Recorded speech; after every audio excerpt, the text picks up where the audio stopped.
What's going on, everybody? Welcome to another episode of Diamond Deck Discussions Unfiltered. Coach I'm Jace back. could not wait to crack his beer because guess what? Coach Jace is officially on vacation. We leave tomorrow, Tuesday, August 12th. Today's the 11th. Yes, sir. Yeah, so we leave Tuesday, August 12th. We're going to Houston. As Luke Combs says, Houston, you got a Well, Houston, we got a problem. problem. And I hope we don't have any problems. No, we don't want no problems. We don't want any problems. But we will be in Houston till Sunday. Yeah. So if you're there and you're listening to this right now, send us an email, holla at us, diamonddeckpod@gmail.com, and it'll pop up on my fucking phone at least. Oh, come up on mine. Yeah, it'll come up on both of our phones and we'll see and we'll go, all right, hey, somebody wants to hang out. We're going to play golf. We're going to 2 Astros games, but it's both against Red Sox, so we'll be wearing Red Sox shit. And of course, we're missing fucking crochet tonight. Yeah, it's fine though. It's fine. It's fine. We're going to be okay. So if you see us tomorrow, we are going to post where we'll be in the stadium. Right. And if you see your boys there, come holler at us, buy us a beer, bring it to us, and we'll be more than happy to chit-chat and sign autographs and take pictures and all the fun things. But Coach Rob did mention it. If you're there, hit us up on the Gmail or X, Twitter. at D-Deck Discussion. Yeah. I will see that. Yeah, comment on immediately. something. We'll see that too. Facebook, obviously, we'll both see it. So Yeah. I'm excited. It's my bachelor party, so it's going to be a hell of a time. Yeah, we're going to celebrate you, bud. And it's yeah, hopefully it's not like mine. Hopefully we calm down a little bit. No, hopefully it's just like yours minus one thing. Minus one small detail. Yeah. Yes. But no, I mean that'd be ideal. Yeah. Right? If we could avoid that one small detail. Well, two details.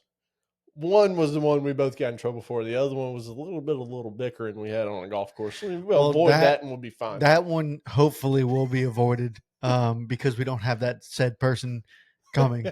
We love you though, bud. We love you. He doesn't listen. It's fine. He doesn't listen. It'd be cool if he did though. I'm gonna tag him in the next post tomorrow. Please don't. Please don't. Well, look, at so and so, go to the 2-minute mark and we're talking shit. Yeah, no. Kids, get your permission. You can tag the other guy. Yeah. The other guy that was on the reciprocating end of that ass chewing, I guess you want to fucking call it. Yeah. It was a lot of fun. I don't know what it was. But anyway. Nonetheless. Yeah. Let's actually get to what we came here to talk about. We got a lot of subjects to talk about. One that we kind of avoided talking about last time because it would kind of take a little bit too long. Yeah. We were already like an hour 15 in or whatever. Yeah. And we were like, yeah, fuck it. We're not going to do that. Bryce Harper. Yeah. Okay. Bryce Harper, the Phillies saving grace, as you could call it. Yeah. Signed long-term deal. He is the guy in Philly. There's another guy in Philly we're going to get to that's possibly going to destroy shit, which I think he's already, I don't know if he's broken a record this year, but he's on pace, I think.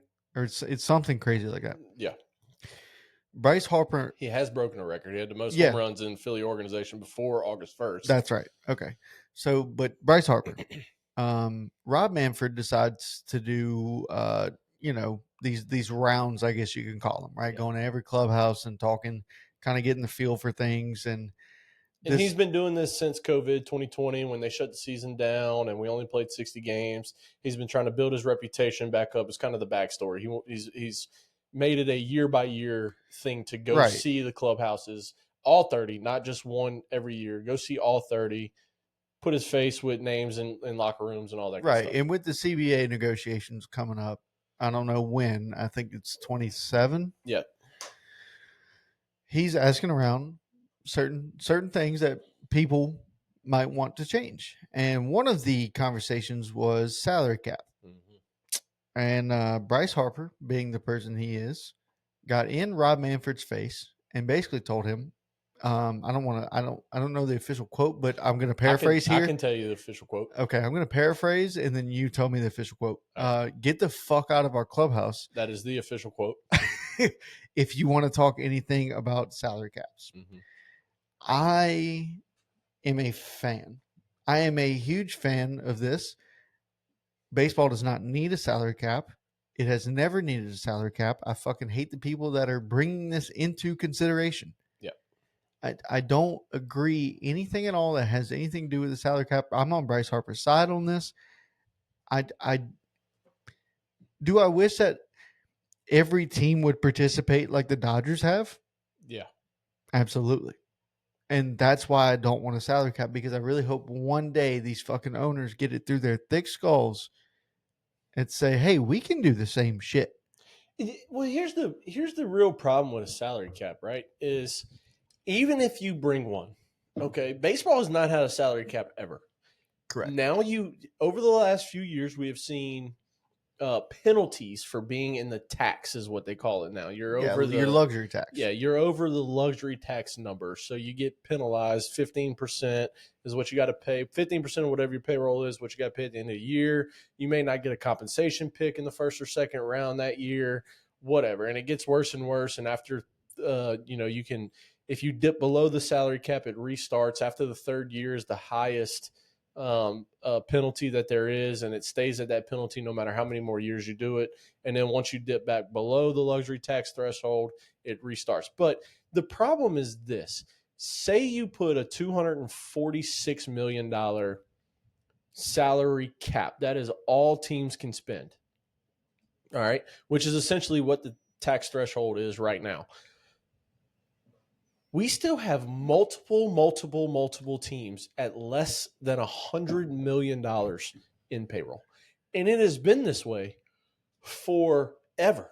Yeah. You have your big market teams, your Chicagos, your New Yorks, your Bostons, your LAs, your Houstons, and the Rangers. And you have your big market teams that aren't going to give. If the salary cap is 100 million, they're going to hit 100 million.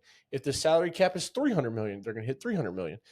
They will hit that number no matter what you do. And as we've seen over the years, you got a team like Dodgers and the Mets and the Yankees and the Sox and the Cubs and the Brewers now are getting on this train, and the Angels are on this train, that they just blow right past this luxury tax threshold. Okay, cool.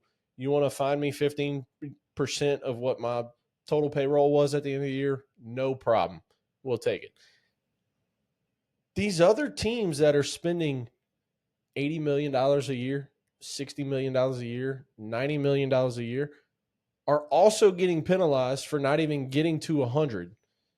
So if they're going to continue to do that, what does a salary cap do for you? It doesn't. And here's the thing about it. What has made baseball the most significant sport when compared to the others, right? When compared to NBA and NFL. We had no clock at one point. The game was just played. And whenever the other team won is when the game was over. Whether it went to 20 innings as we got to live for one time, or it was 9, or you got rain delayed in 7. All right. We had, or have still, no salary cap. NBA, NFL, all have that. NBA, NFL, all have a time limit on their games. Okay. This game is so significantly different than the other major sports out there. And it feels like we're trying to play to their, to what they do now, right? Over the years, you got not just a clock, but you got a timer now on how fast you can, before you can throw a pitch. You got replay. This is not a game anymore where the human flesh just gets it wrong sometimes. And granted, I'm not necessarily against that, because I do want the game called the right way. But at the same time, if you're going to call the game the right way, we need to bring ABS in, which we'll get to again. Maybe not today, but we'll get to it at some point. You need to bring ABS again to where... I hope we talk about her. We will. Okay. And she didn't call a bad game. MLB's breaking barriers. I mean, look, she called it at like a 93% rating, which is what the average is. That's fine, but first pitch? Yeah, first pitch was... Ignore pitch 1. She called a great game. She had a great weekend, especially on the base pass. We'll get to her in a minute. But again, another thing that is breaking the barrier, we are years behind NBA and NFL having female referees or female umpires in baseball. right? It's just another thing that's different. We don't have refs. We have umpires. We have blue, right? We don't have refs. You can't. I used to call them by what color shirt they were wearing. Yeah, Because well, we've had umpires that have red shirts. Be like, hey, red. oh yeah, 100%. But we're talking about major leagues, not 12-year-old travel baseball. But come on, dude, it's the same shit. It's just one of those things that's made baseball so significantly different. And I agree. I hated the idea of a timer on the game.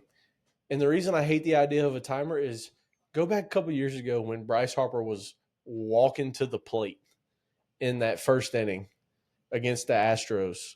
And I think it was McCullers on the mound. And everybody's talking. I mean, they got the whole scene of him pine tarring the bat, spraying the gloves, getting ready. He does a slow walk up. And I love the non-announcers part where it's just the video and the crowd noise because you can hear the crowd noise. They're singing his song, all the things, right? And then they get back to the announcers and they're like, what is he sitting on right here? It's like, oh, he's sitting on a curveball.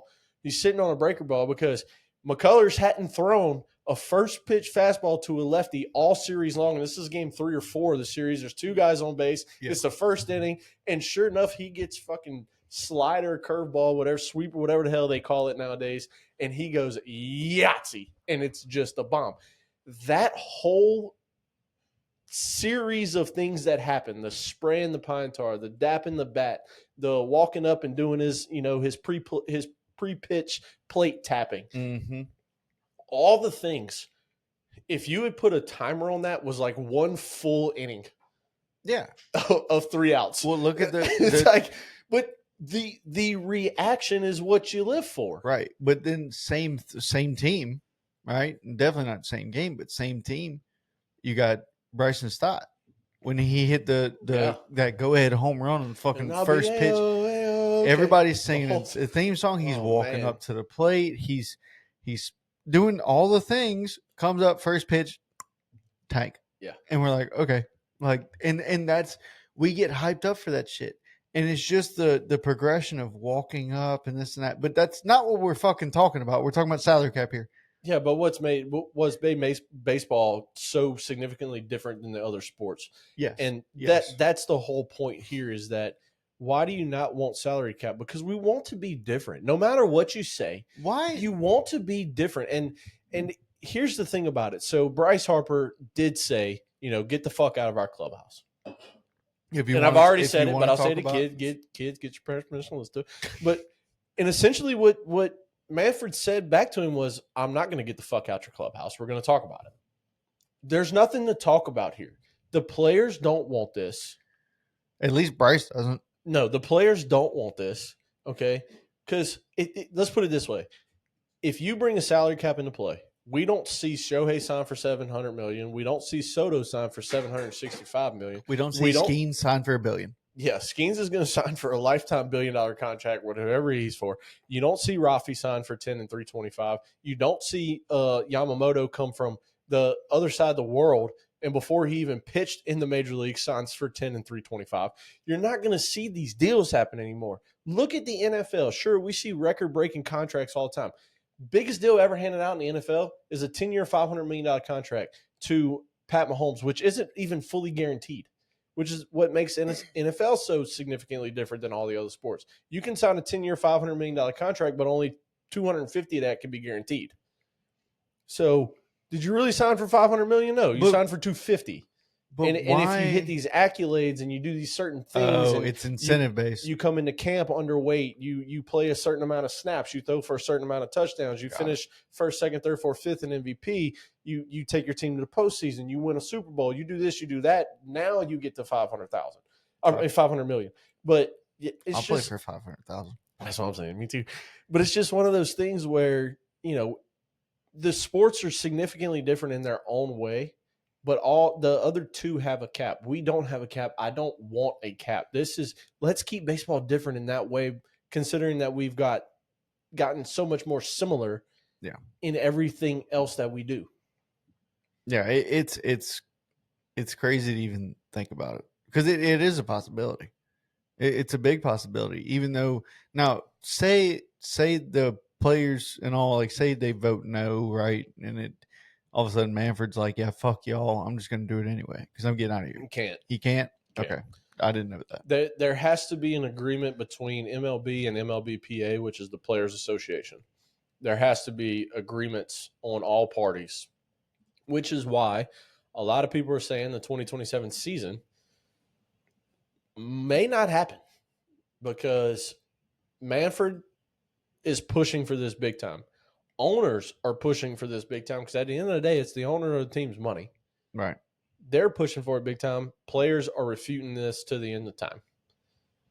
And I don't disagree with them.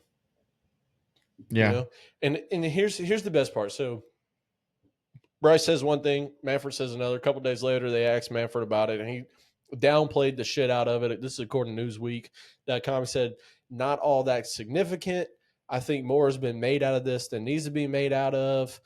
Bryce expressed his views, and at the end of the meeting, we shook hands and went our separate ways. Now, after that, that's not reported here, at least the couple of paragraphs that I'm looking at. There's also a report that after that, Manfred tried to reach out to Bryce Harper via text and phone call, and Harper refused to answer phone calls or texts, which rightfully so. I don't, heads are hot right now. Let's calm everything down. Let's everybody kind of think about what was said. Heads are hot. If we want to go back to the conversation, let's talk about it like grown adults, maybe just one-on-one conversation, see where we both stand without getting. Not going to do that. Fuck it. Yeah, exactly. Not going to happen.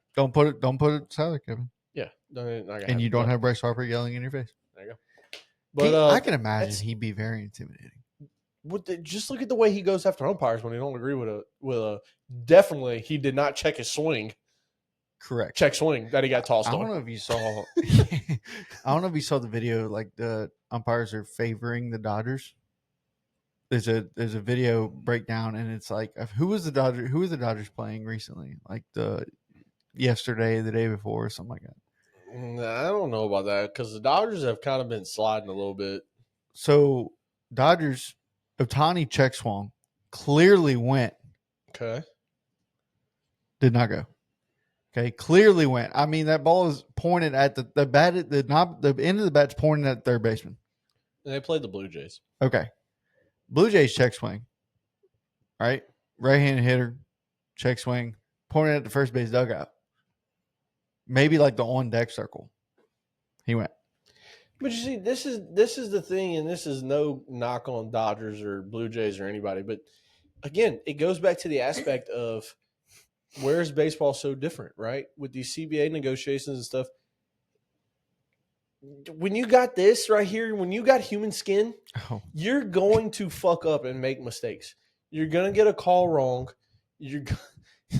It's just going to happen. I didn't know if you were going for like thick skin or like. I know. I kind of grabbed like a big piece right there. Like darker skin or olive skin, whatever. I didn't know what you were going for. No, just if you're human, you got human skin, you're going to fuck up. You're not going to make the right call every time. Do you think they'll put human skin on these AI guys, on these robots? We're not going to have robots. It's just going to be the box. That would be sick if it was like iRobot, like the guy like behind like a. No, that'd be horrible. Fucking calling balls, and he'd just be. That'd be awesome. Yeah, sure, whatever. But no, I don't think they're leaning toward the Dodgers. I don't think they're favoring the Dodgers. I mean, that's a bold strategy, Cotton. That's a bold statement to make. Now, by no means are the Dodgers just getting whatever they want. I'm not saying that, but they're also 5-5 in their last 10. Right. Like, it's not like they're 9-1, right? Like the Brewers are, which we'll talk about them here in a few minutes too. But I mean, Coach, look, anything else on Bryce in this whole Rob? No, thing? I think I'm with you. I do not want a salary cap. I'm fine with replay. Let's get all the calls right. I'm A-okay with that. Let's get the outs at second on throwdowns right. Let's get fair foul right. Let's get plays at the plate right. Let's get Armando Galarraga his fucking perfect game right.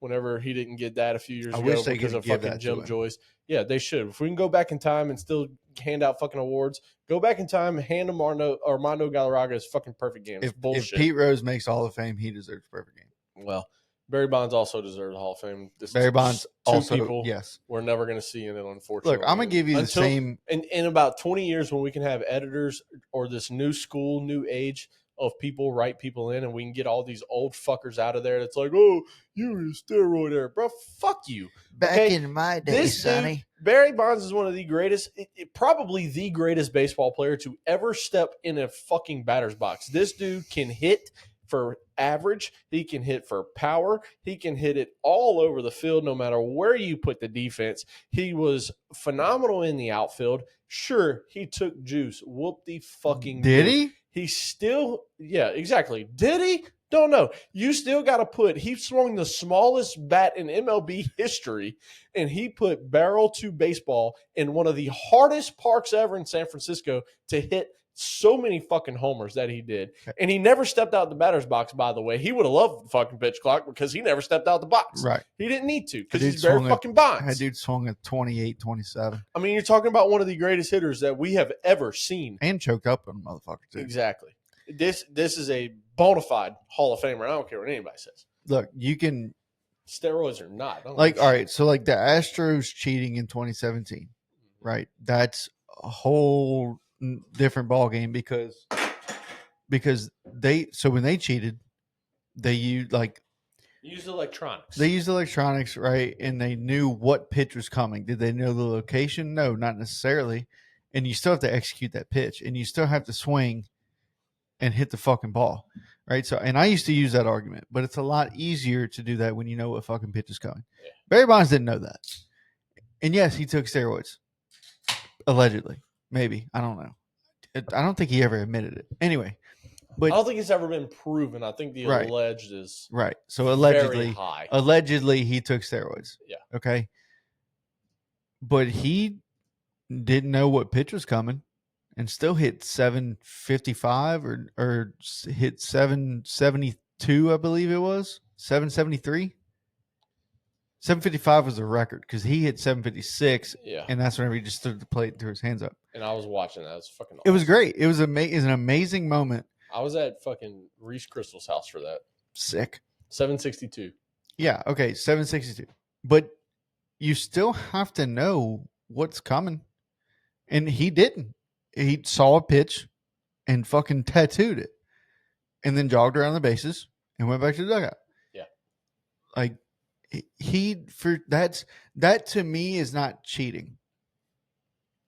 I don't know how else I can explain that. I agree. I don't think steroids is cheating. Sure, it gives you an advantage, whatever. It's not cheating.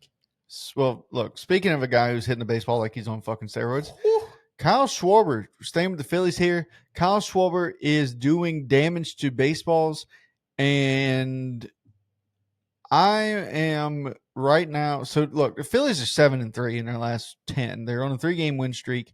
Now he's only hit 1 in his last 5, so it hadn't really made a difference there.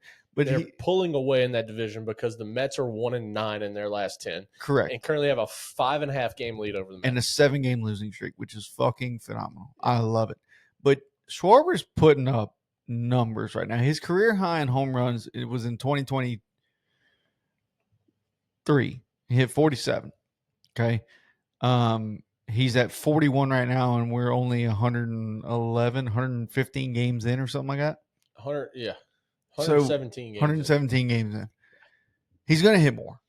Yeah, he's going to hit 50. This dude, and he has 95 RBIs, which actually leads the league right now. And I think his 41 homers is second in the league. No, his 41 homers is leading the NL. It is. I think it's second in the league behind Kyle Riley.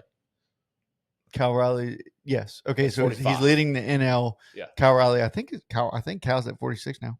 Did he hit 46? I will look it up, but I'm pretty sure he hit 46 the other night. Well, that would have been last night, but yeah. No, he has 45. 45. He's at 45, unless Baseball Reference just isn't updated. No, MLB.com got him at 45, and we know that updates pitch by pitch. So. Got it. But Kyle Schwarber is having an MVP type year this year, and I don't know where he's at in the voting, but I'd vote for him. I mean, dude, it's let's Who go. else? Who else in the NL? Shohei. Okay. Duh. Yeah, but if you give it to Shohei, you're going to give it to him every year. Yes, and that's probably what's going to happen. That's the argument, though. Like, why would you give it to Shohei every year? Like, he's doing something we've never really seen before. Because I don't think Babe Ruth was a real person like Helen Keller. So, have you heard that conspiracy theory? Yes. Helen Keller never existed. You have filled me in on those. Yeah, too. me and Dad were talking about that the other day, and Christine was right there, and she just did not. She was like, "What?" I was like, "Hey, you've never heard people talk about that?" Like Helen Keller was not a real person. She flew a fucking plane. Who in their right mind would let a blind, deaf woman fly their plane? She flew a plane for 15 minutes. And it didn't crash. Yep. Sick. This is very true. She wrote books. Yeah, no, I don't fucking believe that one bit. Damn, Stathead Baseball is having a system-wide failure right now. So Damn I can't it. compare. Damn. I can't compare the two. It's okay. Well, look. Besides the Helen Keller stuff, Kyle Schwarber he was an all-star this year. He's only hitting 252, which that might kind of bring him down a little bit. But have 41 homers. I mean, this Phillies team is doing great right now, and it's not only because of him, but it has a good bit to do with him. It has a lot of bit to do with him. I mean, you're talking about Bryce Harper was out for weeks at a time, and he's only hitting like 255, 257, something like that. If you have an OPS over 9, right, over 0.9 something, you're doing pretty good. You're doing pretty damn good. He's at a .957. I don't know who leads the league, but he doesn't for some reason. Slugging at 580, his on base percentage at 377. He's hitting 252, like I just said. Now he has struck out 139 times. Yeah. And we've seen strikeout numbers. Remember, I don't know if you remember whenever we looked up Bryce Harper's strikeout numbers hurt people? numbers. And the 2 years, like one of the years he won MVP, he had less than 100 strikeouts. And it was like, oh, that's a good year. Schwarber has had since 2020. Let me go 2022. So hold on, how many strikeouts does he have this year? Right now, Schwarber? Yeah. 139. How many walks? Walks this year 78. Okay. Put it in perspective. The guy that's leading the MVP race, Shohei Ohtani. Okay. 144 strikeouts. So 5 more strikeouts. How many more walks? 2 less. He's only got 76 walks. Okay, so but this is what I'm getting at, right? So I thought Bryce Harper's numbers were bad with strikeouts. Kyle Schwarber in 2022 led the league in strikeouts, led at least the National League in strikeouts, with 200. Mm-hmm. 2023 at 215 also led the league. Mm-hmm. And last year at 197, so he was almost up there to 200 again. And this year, I think he might be on pace for another 200 strikeout season. But his counterpart is also on pace at 144. Who's his counterpart? Oh, yeah, Shohei. And Shohei. In one less game. Shohei's played 116. He's played 117. And he's got more homers than Shohei. Shohei's batting average is only 30 points better. That's not significantly more to give it to just say he's the fucking MVP right now. He's hitting 284. And the Dodgers are only 2 games up in that division. Dude, I would not be surprised with everything the Padres did. Would not be surprised if the Padres come back and win that division. Here you go, Priest. Priest? Yeah, Padre. It's like a monk, really, I think. The mascot. Or it's like a friar. I have no idea. I think it's, I want to look up because Padre means father in Spanish. Yes. And I thought it was like a priest. Like that's their fucking mascot. Really? I think so. Please look this up for us. I need to know. Like right now, I need to know. The swinging friar. Yeah. So what is a friar? Why is the Padres mascot a friar? The Franciscan friars who founded the first Spanish settlement in San Diego. The name Padres itself is Spanish for fathers or friars. Yeah, no, it's yeah. Yeah, their mascot is called the Swinging Friar. Okay. What is a friar? Let's look that up. Oh, it's where you like fry fish and. Friar. Oh, okay. Okay, a friar is a member of a men mendicant mendicant religious order in the Catholic Church. So he is a priest, essentially. The San Diego priest. Okay. Yeah. I thought that was it. Have you ever seen the Padres mascot? Yeah, that's why I'm so like, what? He did what? Yeah, no, he's a priest. Okay. Technically, like an old school priest. Yeah. Which is crazy to me that they have those guys playing for. I mean, here's what's going to help Shohei, right? What's going to help Shohei over Kyle Schwarber is the fact that he pitches. And if he starts throwing 5-6 innings a game, if he starts pitching well, and he stays to a 3.3 or less ERA, he's going to win the MVP. This is a given. We know. Point being here, what Schwarber's doing is carrying this team. Not to mention that this is his walk year, and he's a free agent after this. there's a lot of people, like we see it damn near every year, where there's like one guy who's in his walk year that just fucking destroys. Jurickson Profar last year. Jurickson Profar was fuck. All right. You pause? No, I will. All right, everybody, we got to take a commercial break real quick. And now. All right, we're back. Because Jay said answer phone call. It is his fault. But Jurickson Profar had a phenomenal year last year and got paid, and he was only getting paid $1 million last year.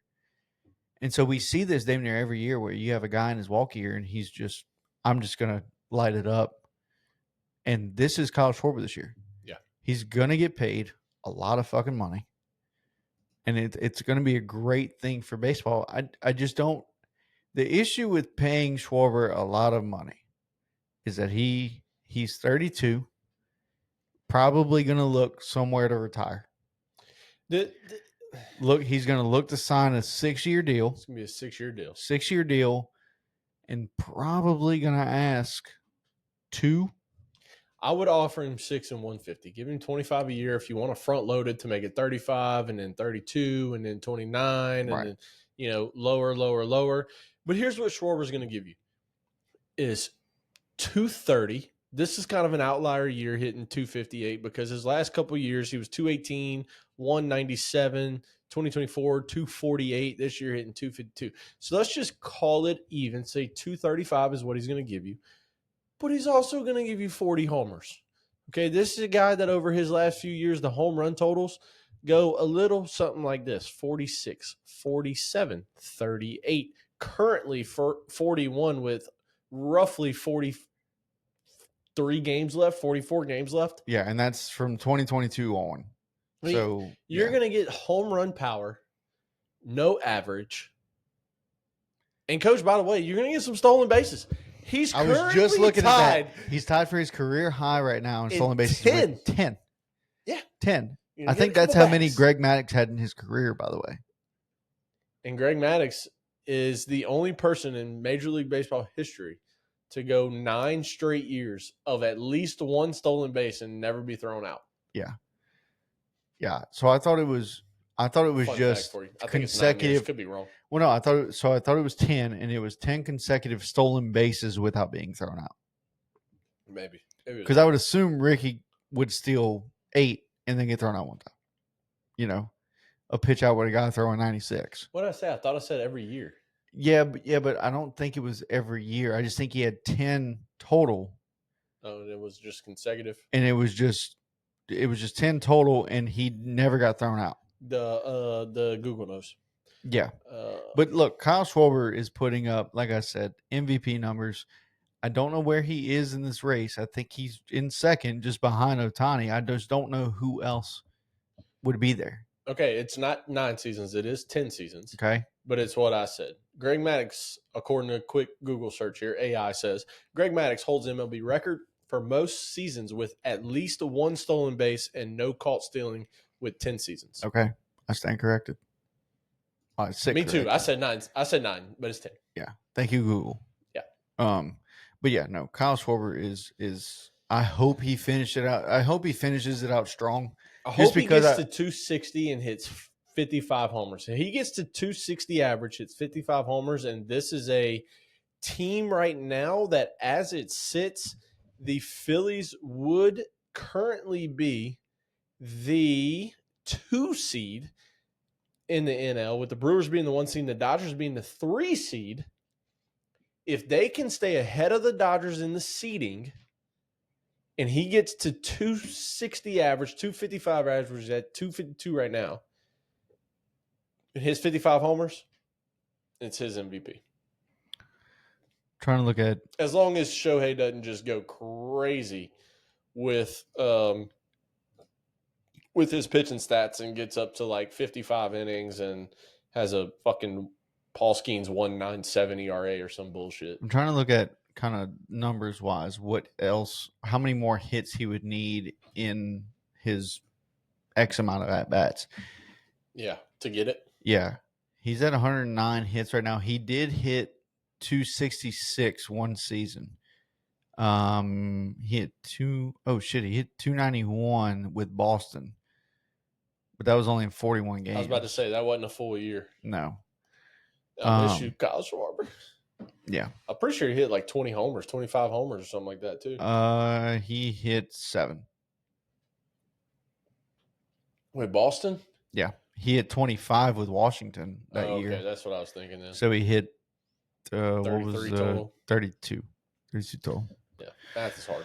But anyway, yeah. So look, I hope the best. I'm gonna try to figure this math out eventually, but I don't know. You can't do how many more hits he needs because we got 45 games left. Well, that's what I'm saying. So I'm looking at like his average at bats for his last 3 years: 577, 585, and 573. So he would have 150 more at bats, or 140 more at bats, essentially. Yeah. So he would need to. I mean, it'd be a wild number. I'm not saying he'd have to go 500. There. I wouldn't say do that, Coach. That's going to be a lot. Yeah, no. Yeah, don't do that. I mean, he'll probably need to get up to like 150 hits. I would think. I would think 150 to 160 hits would put him over to 260. Yes. Yeah, I can agree with that. Oh God, Coach Jay's getting another phone call. We'll be right back, and we're back again. Dang, you started that one quick. Yeah, I will say, I did do some math, and if he got up to 150 hits and had 570 at bats, he'd be at 263. Okay.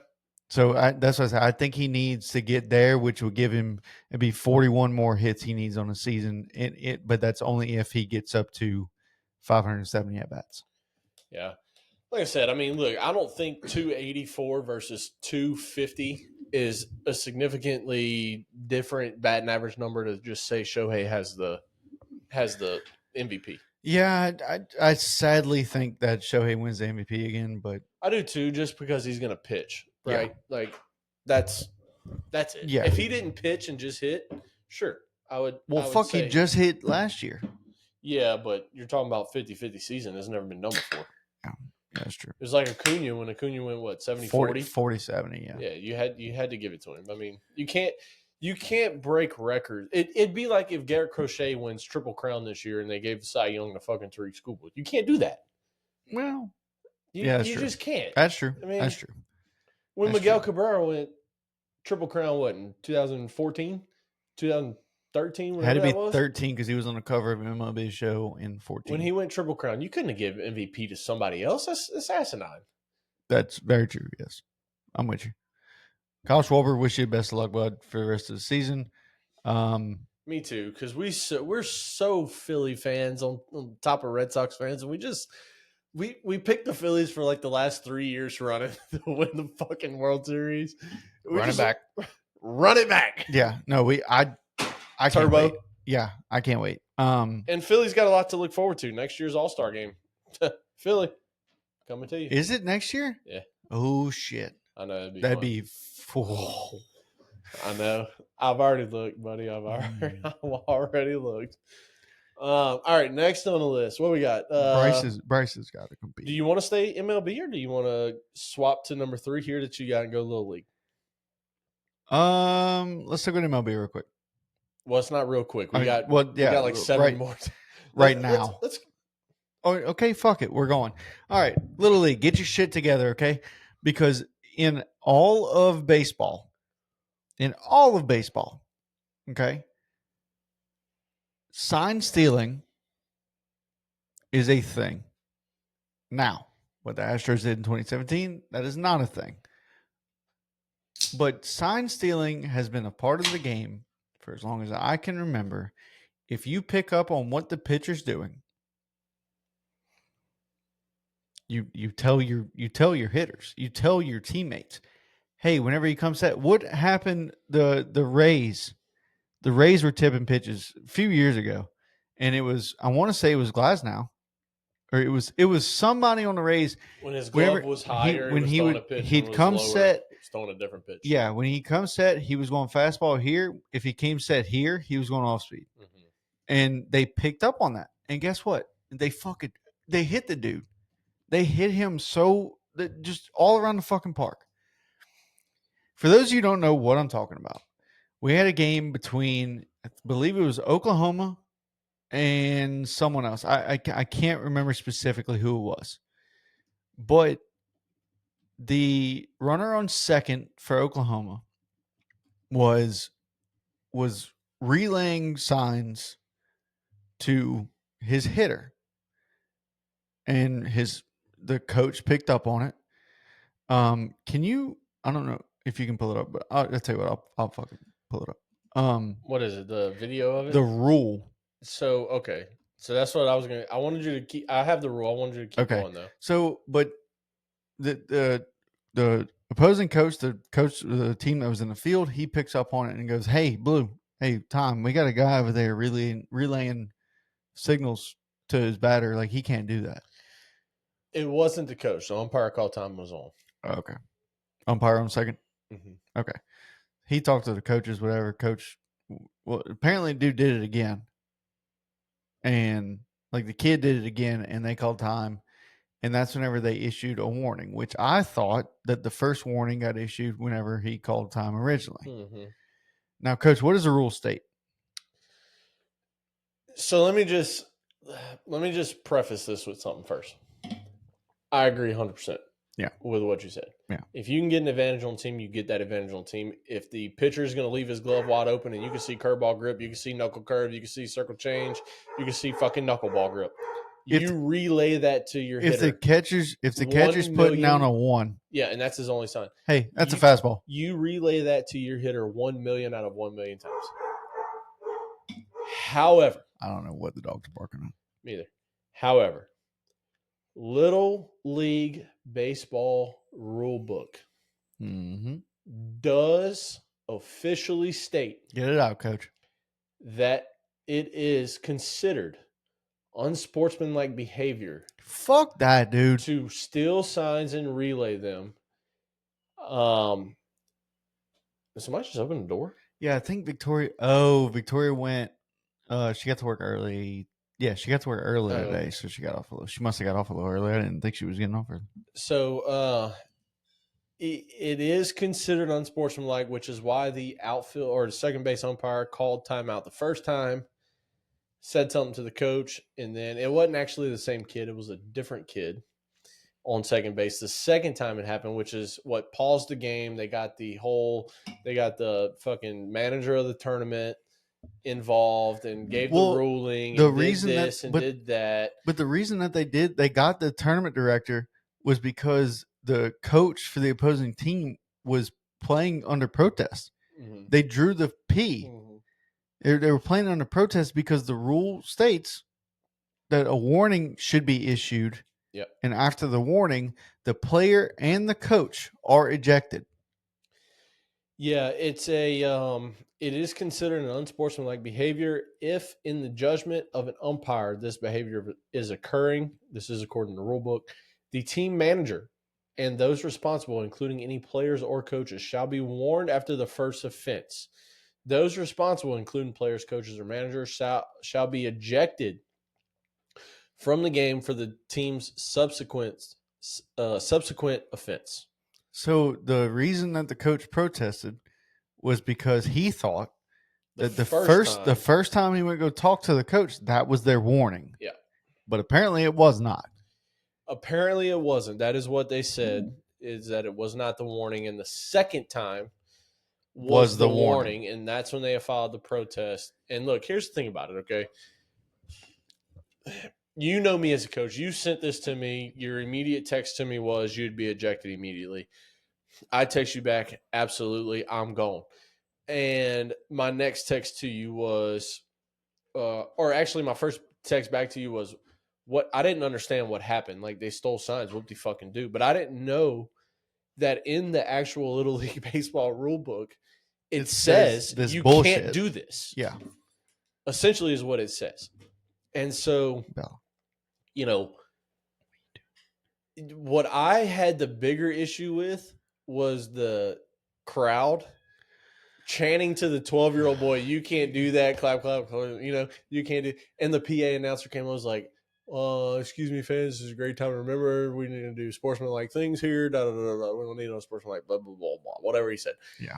And so what happened was the next, or it might have been the same inning, or maybe the next inning or whatever, after the protest happened, after all the shit happened, after all the dust settled, Oklahoma hits a fucking walk-off grand slam. That was the batter that was up. They had bases loaded at the time. Yeah.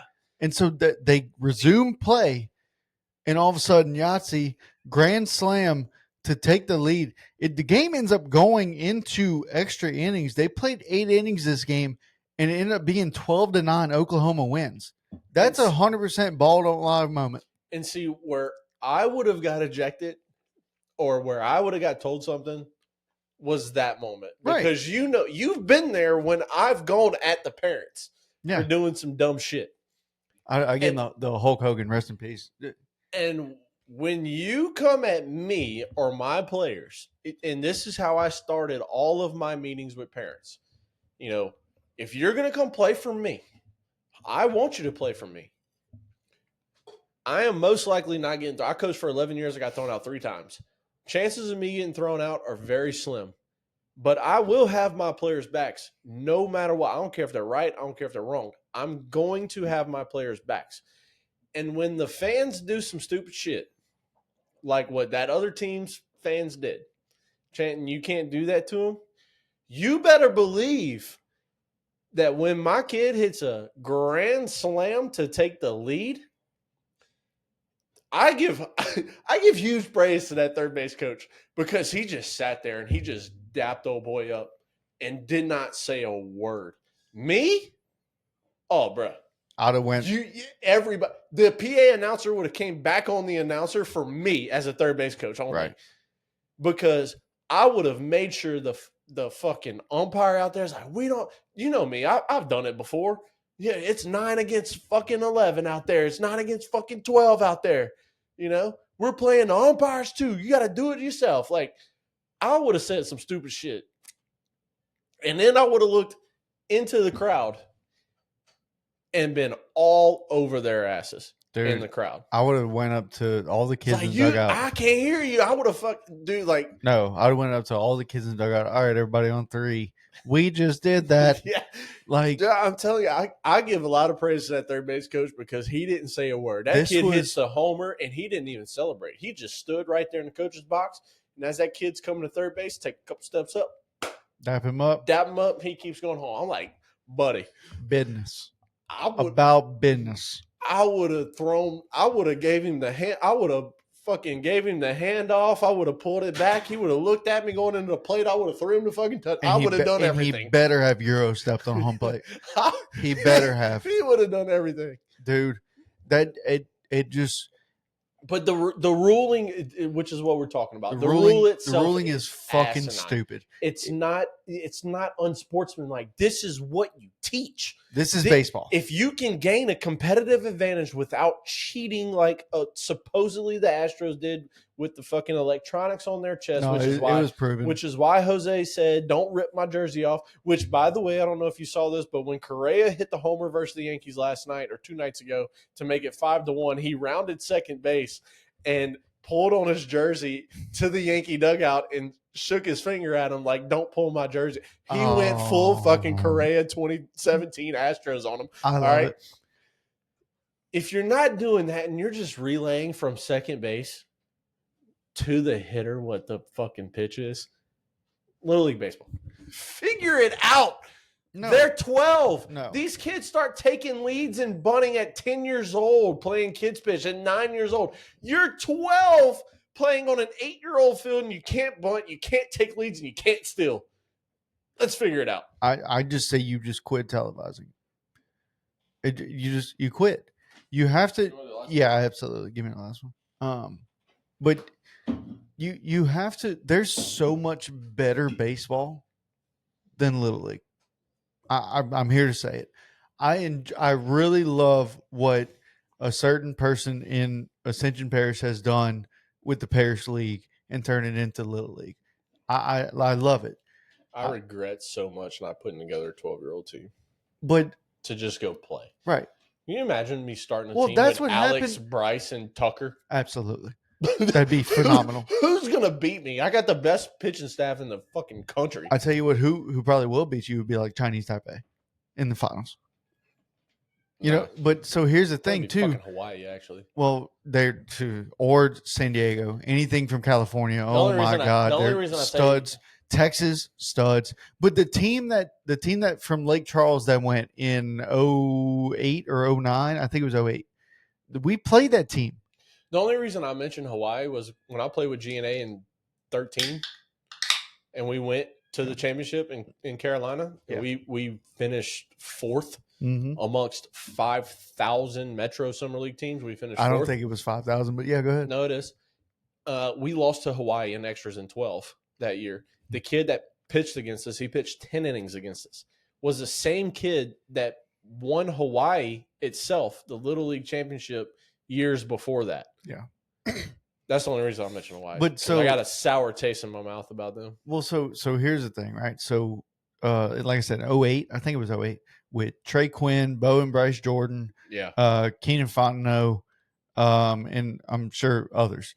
That team really? It wasn't just 5 players on the team? Well, 4, but whatever. So that team was called the Lake Area Pirates, and they were a tournament team. And their last tournament they played before they entered in Little League, we were there, and it was in Walker, and we beat that team 3-1. And I tell Dad to this day, I wish there was Little League around here to where we could have entered that shit, made our team, and said, let's go do it. Because that would have been phenomenal. But you telling me with all the talent right here in Ascension Parish that we couldn't have put together a 12-year-old team? Well, even with us you coaching. Have to. That's fine, but you have to play in Little League to be considered for that team. I know, but if we just closest one is Lake Charles if we until just now. Did 1 year where we put together the best of Traction, the best of the Sun Devils, the best of the Saints, you put together 16 to 18 kids of the best in this area. They would all have to go play, and then we wouldn't be the coaches. I don't know if you knew that or not. It's unbeatable. We'd have to. They would have to be like Wayne would pick the coach, right? You know, and it probably wouldn't be us. You know what I mean? Unless we talked to them beginning of the season, like, "Hey, we're coming to coach the 12-year-old team to go." I wouldn't be able to coach. I wouldn't either. I wouldn't be able to coach because Little League makes coaches wear fucking khaki shorts, and I'm not wearing khaki shorts. I'll wear khaki shorts. I got zero problem with that. My problem is being mic'd up during the fucking games. Yeah, they would hate me. Yeah. They'd take the mic off of me real fast. Yeah, 100%. Kid makes an error, fuck. Like, dude, so you saw that interview with it wasn't an interview. It was a mic'd up moment with the coach that went and talked to the kid, and, you know, it was. Oh, he just told him a joke. Yeah. Victoria looked at me and she said, "You would never do that." I said, "Baby, you have no idea how many times I went to the mound and made a joke." And she goes, "No, you didn't." I said, "Trust me, you can't just be on these kids, No, fucking hammering them. Like absolutely not. You got to take the breath out of them and just lift the weight off their shoulders and make them fucking laugh. Dude, I'll never forget the mound visit when I was 14. I was 14 years old. I think I was playing first, and Aiden, we're beating this team. We're beating the brakes off this fucking team. Yeah. And I was playing first. I think Aiden was playing second. Matthew DeLon behind the plate. We had, I think, J Mart at short and Mumford at third, right? Yeah. Ball hit, and Aiden, it's hit like a mile over Aiden's head, right? Well, Aiden jumps, and he jumped pretty high. He got up, but Ricky calls a mound visit and comes up, and he goes, Aiden, I was playing Call of Duty last night with Carl, and I jumped higher than that when I was playing the damn game. Man, you telling me you couldn't have called that ball? He said, Coach, I couldn't have jumped with 3 of me on my shoulders and caught that ball. And he was like, no, but seriously, I was playing Call of Duty last night with Carl. This is a fucking mound visit. And he was like, dude, I went 0-25. And we all started laughing, and like, we're relaxed, dude. And that's how these guys treat it. Now, I couldn't do this. But anyway, literally, look, you're telling me now that with all these perfect game tournaments, you're telling me that the Elite 32 tournament has never been televised? Yeah. That badass tournament? Exactly. And you want to televise Little League where you can't fucking steal? You can't bunt? You can't take leads? You can bunt, I thought. I think you can bunt. I'm pretty sure you can bunt. I don't know. You can't take leads. You can't steal. That's a big issue for me because why? Like, that's not baseball. Exactly. Now, I had this argument with Dad, and he brought up this point. Yeah. How many times in 12-year-old baseball did we get a guy on first, and then within 2 pitches he's on third? I mean, it's true, but you gotta learn how to try to throw people out or try to hold a base runner at some point. It can't be when you get in high school. Right. Well, these kids do it at 13, I think. They take leads and shit at 13, which is 2 years before high school. 1 year for some kids, depending on when your birthday falls. Yes, correct. It's crazy. It's crazy. But anyway, Little League, I used to love watching the Little League World Series because you get to see all these kids that are fucking studs, man. But now I don't think. But I don't think I'll be watching it. Now I might just be one of one, right? That I don't know. I just think that this is chicken shit. Whatever. Let's get back to it. Also, speaking of Little League, real fast. Shout out to Pennsylvania women's softball. For the first time since 1979, Pennsylvania brings it back to Pennsylvania. So shout out to them. That's sick. Congratulations. Okay. Good job. All right. Roman Anthony. Yeah, let's get back to Row with our Boston Red Sox. Don't yell. Dude. Why? I don't know. Going. Row your boat gently down the stream. Oh man. I enjoy this. But look, Red Sox are my dream. Yeah, go ahead. Go ahead and talk about Roman Anthony. Rowe signs for $8 and $130, locking him up long term with the Red Sox. The signing bonus is $5 million. It goes in order like this from 2026 to 2033. Here's the order of payment: $2 million, $4 million, $8 million, $15, $19, $23, $25, $29 million with a club option in 2034 for $30 million. He has a suite on the road in 2031 if he's Rookie of the Year this year. He has a suite on the road in 2032 through 2034, no matter what. Is his big deal. This can increase to $230 million over 8 years if he hits a certain number of things. I don't have those very specific details right in front of me. So Rowe is going to be here long term. This takes away roughly 3 years of free agency, being if he stays in the bigs the rest of this year, all of next year, comes Super 2, gets ARB eligible.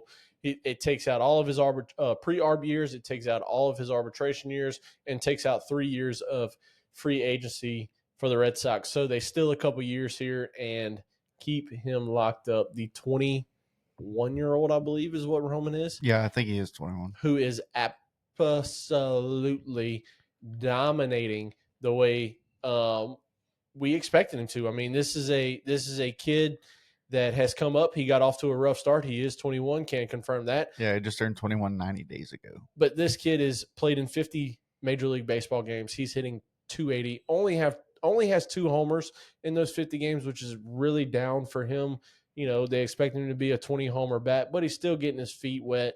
16 doubles. And again, when you're hitting 280 and you're doing the things that he's doing, he just had a big knock off of Robert Suarez this past weekend against the Padres. They lost 3 out of 4 to the Padres, but you know what? You won your 5 other ones before that. You were bound to lose a series coming into this one. So you move on, you turn the page. You got Crochet tonight going against the Astros, and then we'll be there for the next 2 over the next 2 days. But, man, Roman Anthony locked up long-term. If you're a Red Sox fan like we are, I am pumped to see this guy in the lineup every single day. This is an absolute star in the making. He's not a star yet. He's not a superstar yet. Number 1 overall MLB pipeline prospect for a long time, especially after Skeens got brought up. He pretty much went into that number 1 slot and stayed there. He is up now. He is eligible for Rookie of the Year. Probably won't win it when you got a guy like Nick Kurtz doing what he's doing in Oakland. Not Oakland. In Sacramento, we've talked about him many times. For the ABC. Yeah, for the ABC. If Jacob Wilson was still healthy, talking about what he's doing, Roman's really not doing what neither of those 2 guys are doing. So you're probably looking at Salvador Perez doing pretty good. Yeah, Rookie of the Year, Salvador Perez, 36-year-old. But Roman Anthony, man, what a star, what a steal to lock up. This gives you Cedon, Crochet, Bayo, Roman, Christian Campbell. He's going to eventually come back up. He has been on an absolute tear after the first 10 games that they sent him down. He's in like 4-something since they sent him back down. He's coming back up. All these guys are locked up through 2031. The future is bright. Marcelo is there till 2030 before he reaches a free agency deal, and he hadn't even signed long-term yet. So you got your guys, you got your core there for the long term. And if you're a Red Sox fan, this is an absolute steal of a deal, just like 6 for $170 for Garrett Crochet. What a massive steal that is. That's less than $30 million for a guy that's most likely going to win the Cy Young and could possibly win the Triple Crown this year. Less than $30 million when we see a guy like Max Scherzer and Justin Verlander who signed for $42 million for 3 years ago, 4 years ago, whatever it was. That. The amount of money that we'll get to Verlander Scherzer here in a little bit too. But dude, if you're a Red Sox fan, I'm fired up for this dude. Yeah, we got this guy for 8 and 130. Are you fucking kidding me? Yeah, it's nuts. What a steal! It's crazy. I just hope he performs. You know what I mean? Because there's some players, which I'm not saying it's going to be him, but there are some players that get that money and they're like, oh, I got money, I don't have to do this, do that, and they kind of relax a little bit. But you got to become complacent, I guess you can say.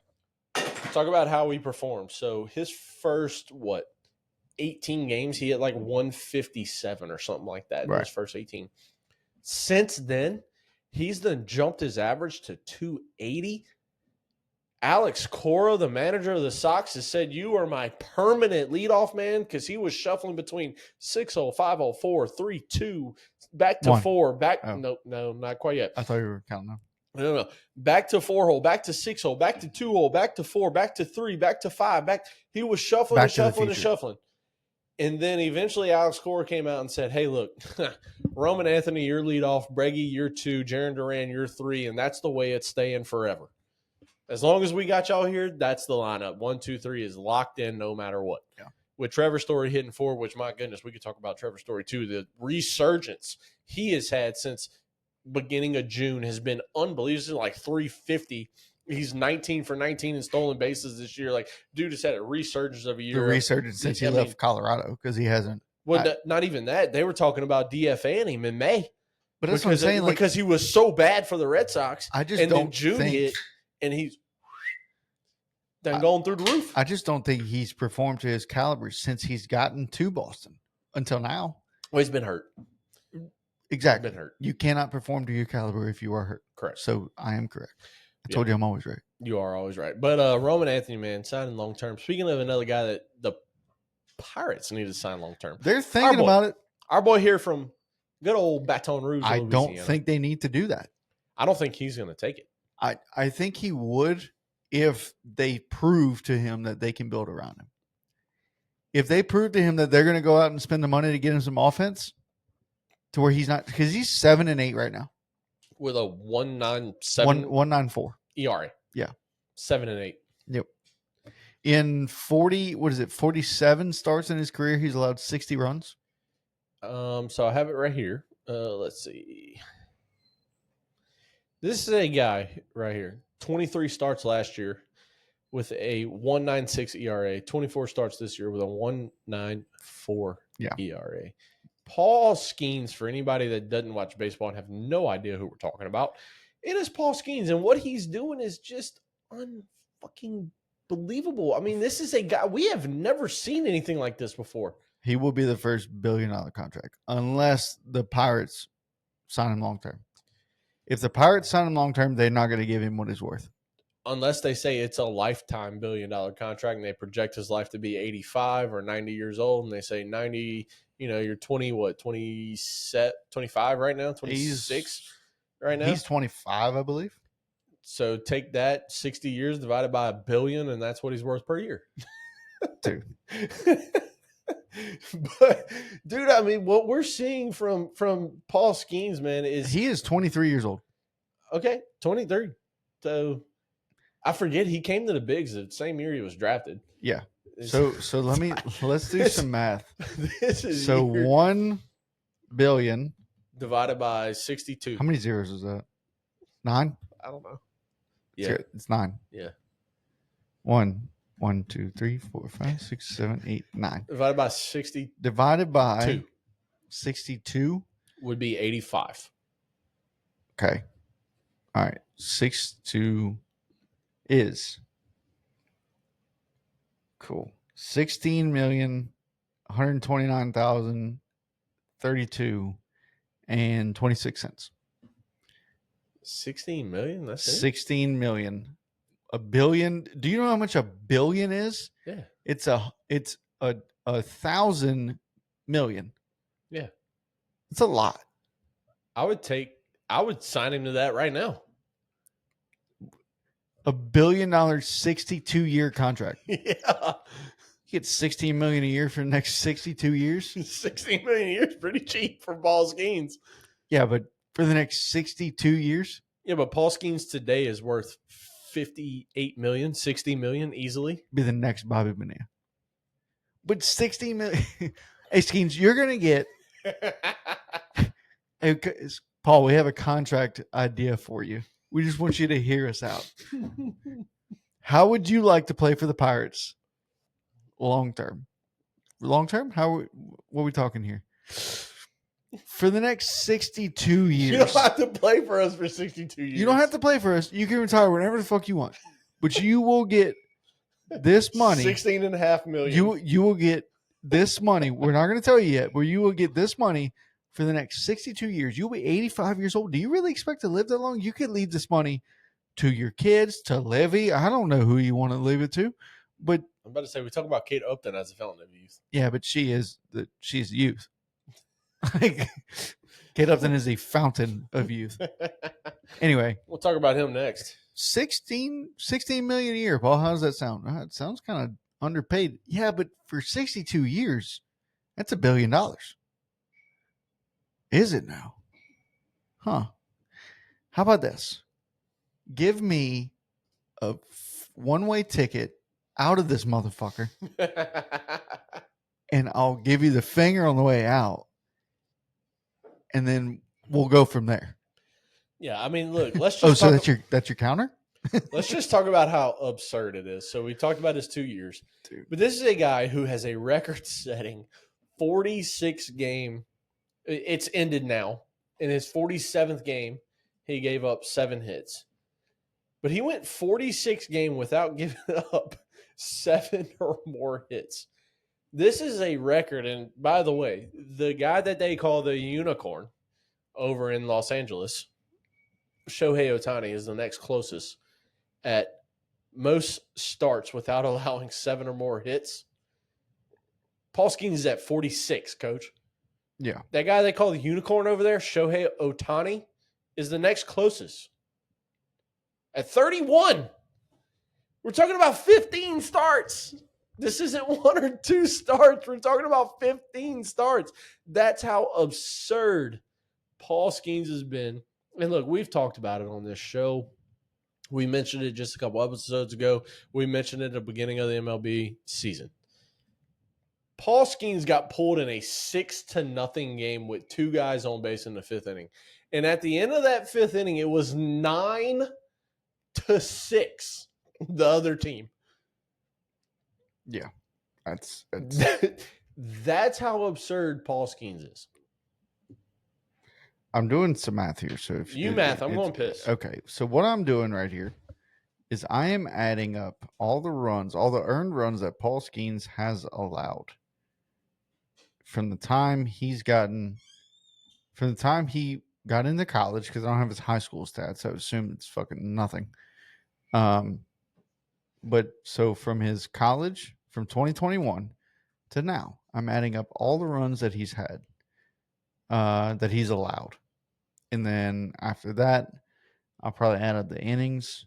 And I just want to see something. I just want to see if it might be on here, actually. So at all levels, actually, yeah, it is right here. I don't know why the fuck I'm doing that.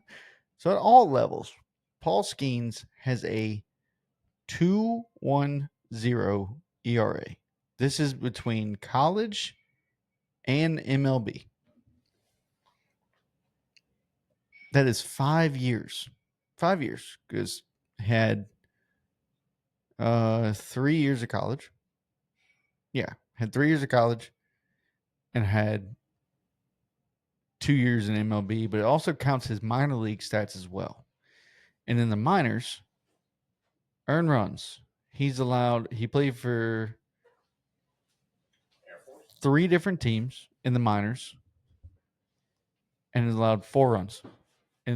And so this is just ridiculous how good Paul Skeens is.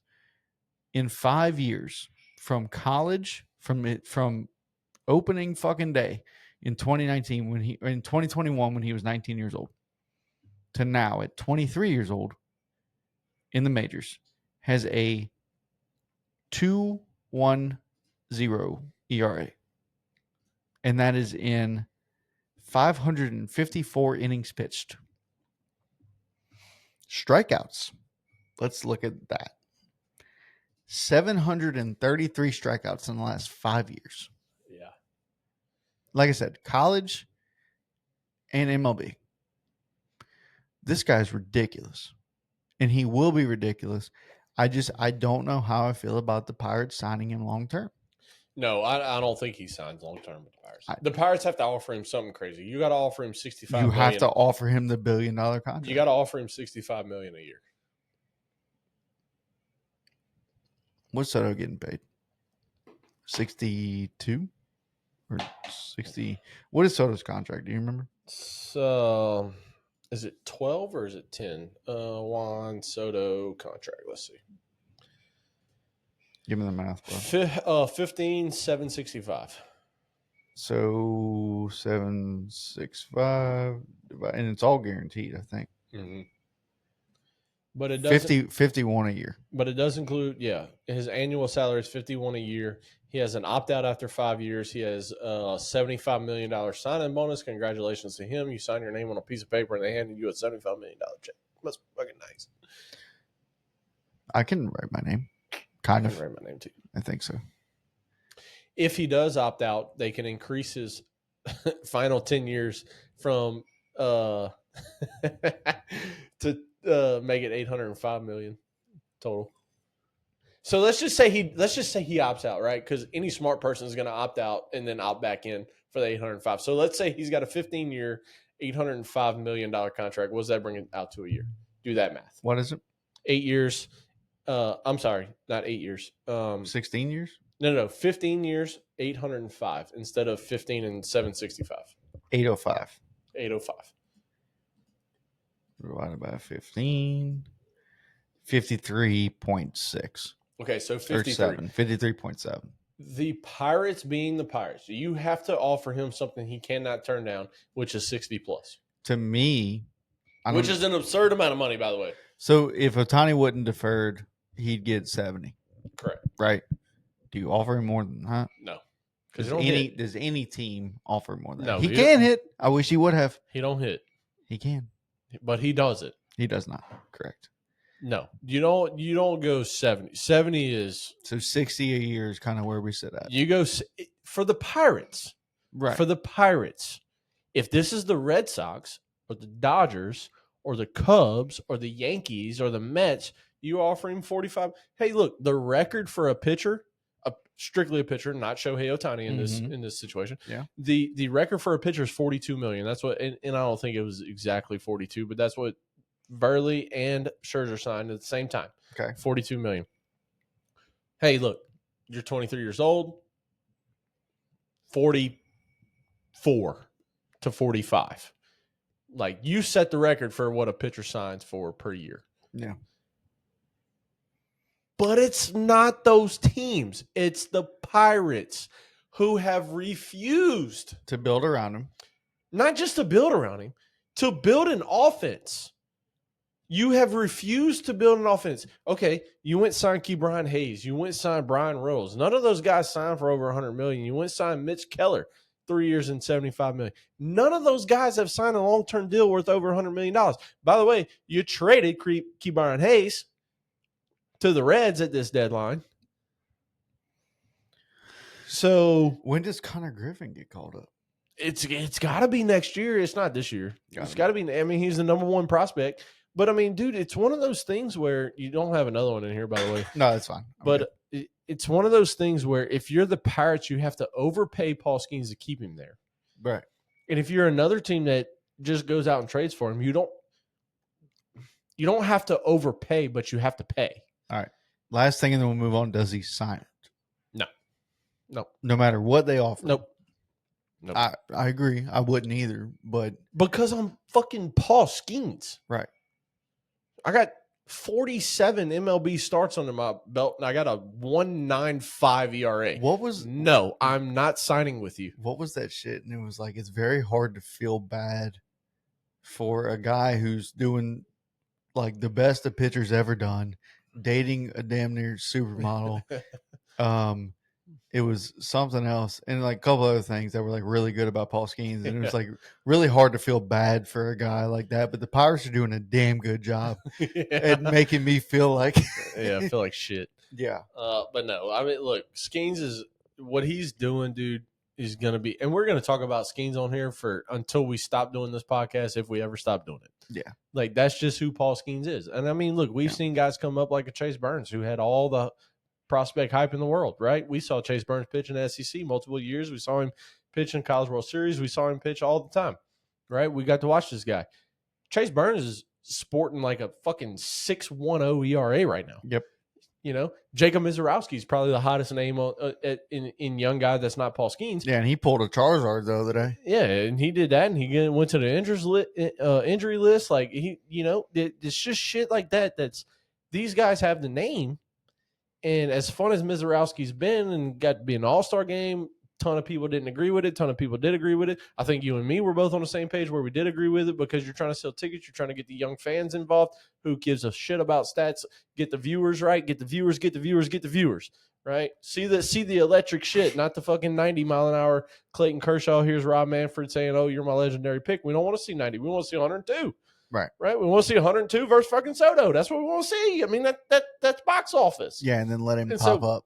But anyway, this is a guy that we're going to be 23 years old. This is a guy that's, if he stays healthy, cross our fingers, we can probably book an injury coming at some point because it just happens in this day and age. Yeah, it just on fucking wood, dude. It just happens in this day and age. But you can book that Paul Skeens, staying healthy, will sign the record-setting per-year deal of a starting pitcher that blows. And this is not a what does he blow? Blows away. Oh, okay. Verlander and Scherzer's deal of $42 million, and not just by $500,000. Blows it away by $3 to $4 to $5 to $10 million. We're talking about the first $50 million a year contract pitcher in Paul Skeens, if he stays healthy, obviously. Yeah, I think. I mean, this dude's a dog. I mean, he's praised by everyone in Louisiana for sure. Yes. And he's praised by Pittsburgh fans. It's gotten to the point where Pittsburgh fans are fucking mad at the owners for not trading this fucking guy because he needs better. Well, not just not trading him, not building around him. I mean, Yeah, and they're not going to. I don't see it. You mentioned Verlander. I was about to say going from young man to old man. Yeah, young man dating the youth to young man that's married to the fountain of youth. Justin Verlander at 42 years old now, I believe. Does a good sip, Coach. 42, yeah. Nice. It was a solid one. So 42, Justin Verlander becomes the 10th pitcher to get to 3,500 strikeouts. Yeah. We saw Clayton Kershaw hit 3,000 earlier this year. We saw Clayton and Max as being the first 3,000 strikeout pitchers since I think 2009. No, to face each other. Oh, to face each other. I think since 2009. Which is also whenever they were supposed to, I don't know if you remember, but it was supposed to be on their debuts. When both of them debuted, they pitched against each other, right? When Scherzer was with Diamondbacks and Kershaw was with Dodgers.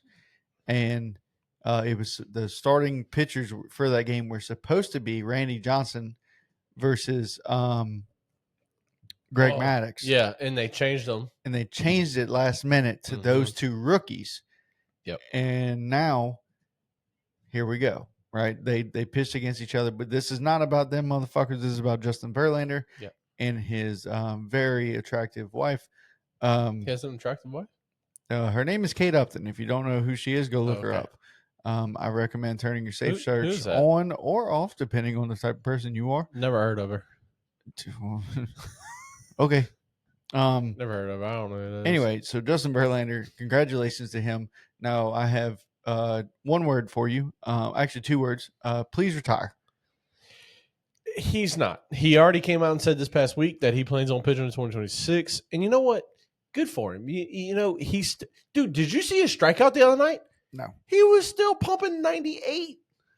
I got the high-pitched voice pumping 90 fucking 8. And probably got a fucking drug test right after that. Like, bro, I'm saying. At 42 years old, now look, the only other pitcher that was doing it at that age, throwing that hard, was fucking Nolan Ryan.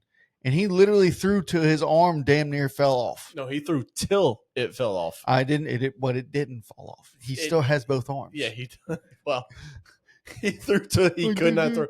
I mean, at what, 46 years old? He was 46. He threw like 97 and then it was 95 actually. And that's whenever people were concerned because it wasn't 102. Yeah. You know what I mean? So, but Verlander, I guarantee he got a drug test after he fucking struck out a guy at 98 at 42 years old. In the top left corner of the strike zone too. Right. Just fucking dot. Like, I think it's time, dude. I mean, look, I think it's time. You're talking about a first ballot Hall of Famer. We talk about on here, we've talked about it multiple times. Pitchers should not win MVPs. They have a Cy Young award for a reason. Okay. This is a one-time MVP, a 3-time Cy Young, a Rookie of the Year, a Triple Crown winner, a 9-time All-Star, 2-time World Series champ, 2-time ERA title, ALCS MVP, and a Major League Player of the Year. He's like, this is a dude. Did you say how many World Series he has? 2. Okay. He won one with Detroit? Yeah, World Series, yes. 2. Okay.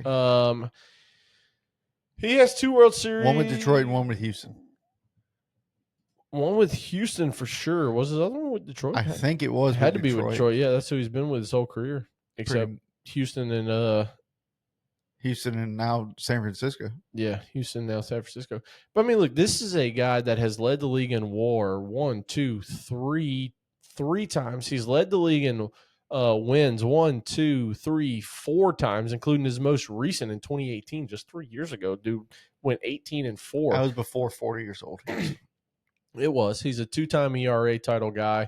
That winning year of 18-4, he threw to a 1.75 ERA. This is a guy that's on the mound all the time. I mean, look, a 1.75 ERA. Yes, that is disgusting. I did not realize it was that in 2022. This was just 3 years ago. At 39 years old, this man went 18-4 with a 1.75 ERA in 175 innings, which he led the league. And we don't really care about these. We don't really care about these numbers that much, but ERA plus, whatever the fuck that's supposed to mean. WHIP, we know what that means with an 8.29, and hits per Walks 9. and hits per innings pitched. Essentially, how many people get on base. Hits per 9 inning at 6 is what he also led the league in. But, dude, this is a guy that took the mound every 5th day. I mean, take away his rookie year when he only started in 2 games through 11.1 innings. Okay, let's go away from that. He goes 186 innings pitched, 101, 101, not 101, wow, 186. Okay, let's restart this whole segment.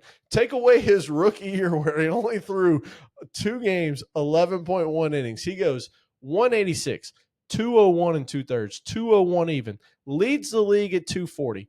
224 and a third, leads the league at 251, leads the league at 238 and a third, 218 and a third, 206.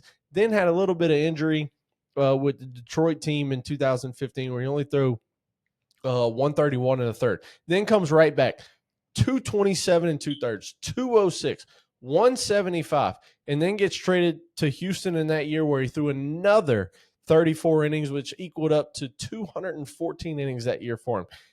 2019 in Houston, first full season in Houston, leads the league in wins at 21 wins. He throws 223 innings, led the league that year. Then we had COVID year. He got hurt that year. He only threw in 1 game. Comes back the next year in Houston. That's when he goes 18-4 through 175 innings, then 162 in 2023. And we know that he's been injured since then. That's when he got traded to the Mets I forgot he played for the Mets too. Yeah, played for the Mets that year, and then went back to Houston. Only pitched in 17 games, and so far in San Francisco is up to 20 games at 99 and a third. This is a bona fide. If he was to retire after this year, in 5 years, when his name makes the ballot, first ballot. This is a bona fide first ballot Hall of Fame career because this guy is the guy when it comes to every single thing that you want. Strikeouts, because you want strikeouts. This guy led the league 1, 2, 3, 4, 5 times in his career. You want innings, he led the league in innings 4 times. You want ERA, he led it fucking 4 times in ERA. Like, this is a bona fide fucking ace winner that takes the mound every 5 days, throws you the 250 that we don't see anymore. And just to put that in perspective of how much we don't see that, Coach Rob, here's how much we don't see that. The New York Mets this year have set a record at 51 games without 2 different starting pitchers recording at least 1 start of 6+ innings. We don't see starters throw more than 5 innings anymore. No. It doesn't happen. And that is what you get in a Justin Verlander and in a Clayton Kershaw and in a Max Scherzer. These guys are bona fide, old school, absolute aces in their heyday. Not anymore, obviously, because they're older. I mean, Verley's still throwing 98 at 42, which is extremely impressive when you got a guy, Clayton Kershaw, throwing 35. He's 35 years old, throwing 90, 89, 90 max. Test him. Sure. I'm not saying I will never accuse anybody of being on the sauce. It's one of those things where we've talked about plenty of times. Pitchers don't go 9 anymore. It's so rare to see a complete game. Well, and I think we've kind of covered this a little bit already. But the reason why the Mets have that stat is because they're fucking losing. Mm-hmm. You can't keep a starter out there if you're not winning ball games. So I get it, right? I understand why the Mets have that record, which is perfectly fine with me. I agree. Yeah. But I just look, he's the 10th pitcher to hit the 3,500 career strikeout mark, yeah, which is what we're talking about. Which is great. But I think this is it. You're not Jamie Moyer. Okay, you're not fucking Rich Hill. You're not Dick Mountain. We've seen guys have a 4.5 ERA, which is what he has. Kate they're not 1-9. Kate needs you. They're not 1-9. Like, these numbers tell a whole different story than what's actually happening. Right, and I think we went over this before. I mean, I feel like this is kind of a couple Jacob episodes ago. deGrom and a Paul Skeens type of thing where he's just not getting run support whenever Right. he pitches. A 4.53 ERA is really not a bad number when you're number 4 in the lineup of pitching staff. If you're number 4 or you're number 5 gives you less than a 5 ERA, that's a really good number. Yeah. Because you can't have 5 aces. No. I mean, you're not an all-star game. You're not the WBC. You can't. You're not the Olympics. You can't have 5 aces. If you spent the money, you could. The Dodgers had at one point. If you spent the money, you could, but still the Dodgers don't have 5 aces. You got Yamamoto, Sasaki, Glasnow, and Shohei. And do you really consider Sasaki an ace when he hadn't pitched in the bigs his whole career? He signed for 3 years and 12 point something million. He's been on the injury list since May. He hadn't pitched since May. Glasnow's been hurt since he started in MLB. So, I mean, you really got 2 aces in Yamamoto and Shohei, and Yamamoto missed 3 months last year. Luckily, he hadn't missed any time this year because they needed it. Yeah. But you got a guy like Tony Gonsolin that started, 2 years ago? He was 10-0 to start the year, but had like a 4 ERA or something like that. It was something nuts. He just had the run support or whatever it was. I mean, you can't have 5 aces. No, you can't. But if you get a guy in your 4 or 5 slot that's going to throw to a 4.53 ERA, I'll take that guy all day long in my 4 or 5 slot. And 1-9, it just doesn't tell the whole story, right? You can't look at the record and say, "Oh, he's a 1-9 pitcher. He's done. He's washed." No, dude's still pumping 98 at 42. He's not washed. Yeah. But might be trying to go see OKU at the house and just stay home. Okay, so I'll give him one more year. I'll give him one more year. Man. I'll give him 2026.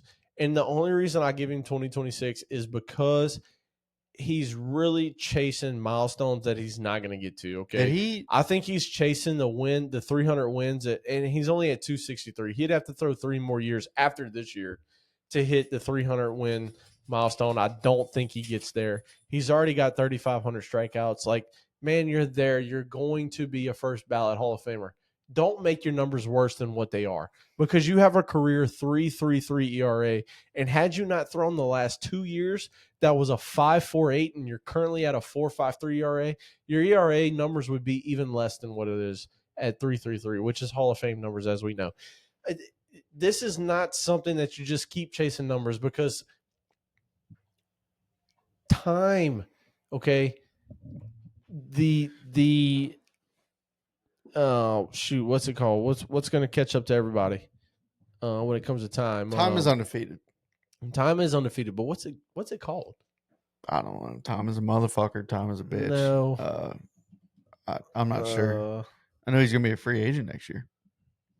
He is because he only signed a 1 year deal. So where does he end up?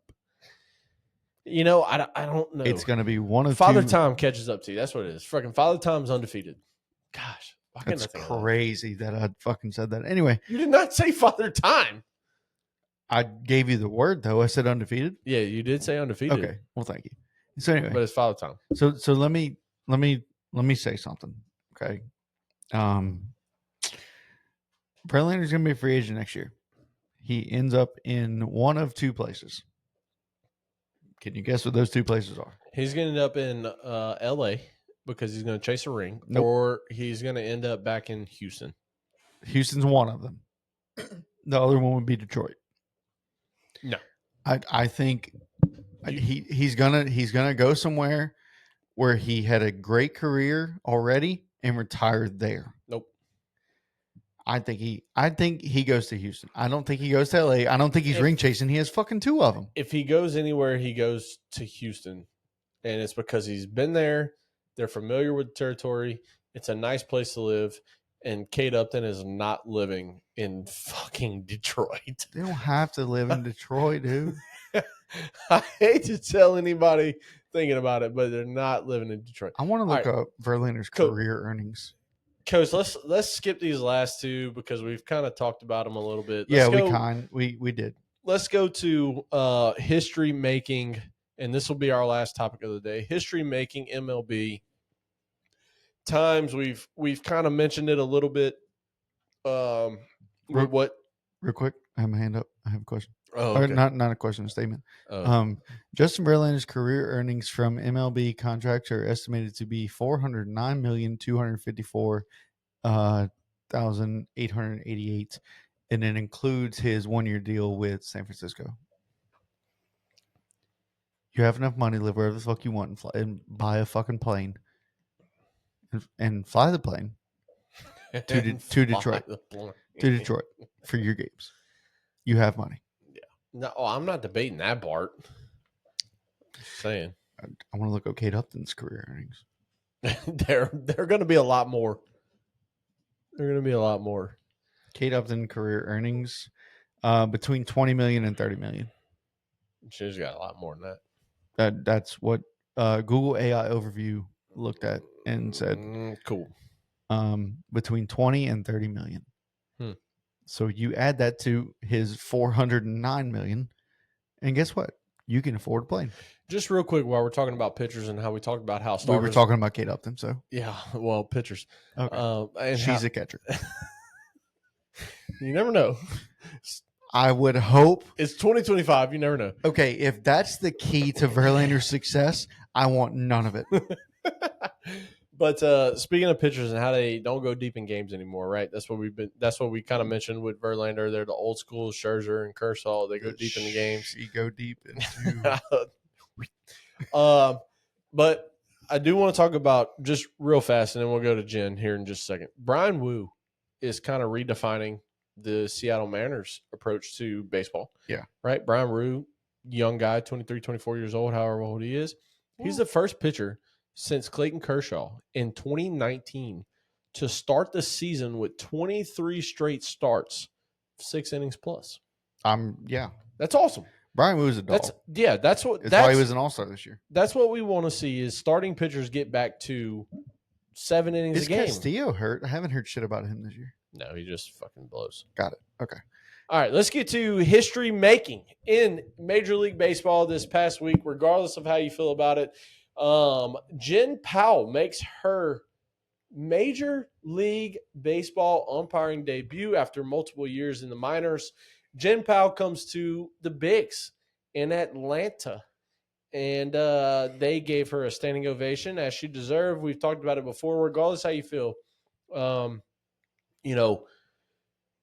baseball, Major League Baseball is very far behind when it comes to female umpires. Okay, we've had NBA refs that are females. We have had NFL referees that are females. We have had this on the sidelines. We've had this as main refs. We've had this as whatever the case may be. We've had females in the other sports. Major League Baseball is years behind on this.